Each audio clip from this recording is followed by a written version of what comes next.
enwere ihe dịka Almajiri na Eastern Zone onye ọbụla ịfụrụ bịara ebe a ala Igbo ọ bịara ịchọ ihe oge eru Almajiri bụ ndị na-agụ akwụkwọ like ndị na-aga school a na-akpọ ya n'asụsụ Hausa Almajiri onwe eji ọ na-eru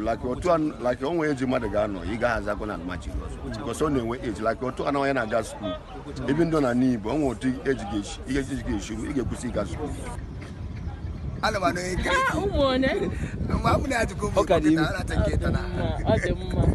amụ n'obodo a amụ na Federal Government College Enugu State ebe nna m lụrụ ọrụ before mazi fọm ntozu wuto maka ndị Igbo bọs skuul to maka ndị Igbo wee mazi nke a na-akpọ Igbo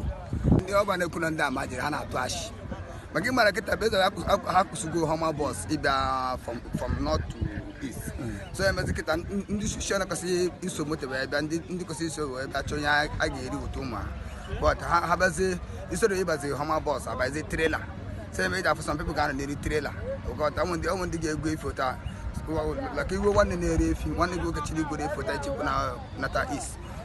yọọ ya biko ka i were ike soro moto ha anyị ga-eji bunata efi nata from north east onye ọbụla ruru oge ọ ji abịa achọ nke bụ ihe ọ ga-eji were ike ịrụ ụmụ ya kọwata were okota ma ọ ji ana ha na-ana ọ bụ ndị na-ana 3 months ndị na-ana 4 months ịma na ugwu Awụsa kịta ọ bụrụ ihe ọbụla ka ị ga-arụta wee weta ego mebi iru ebe ahụ ọ ịkwụ ugbo ewu ike na ị na-abịara Eastern Zone chọwa ihe ị ga-eji wee kọwa ugbo gị esendịrị ụmụnne gị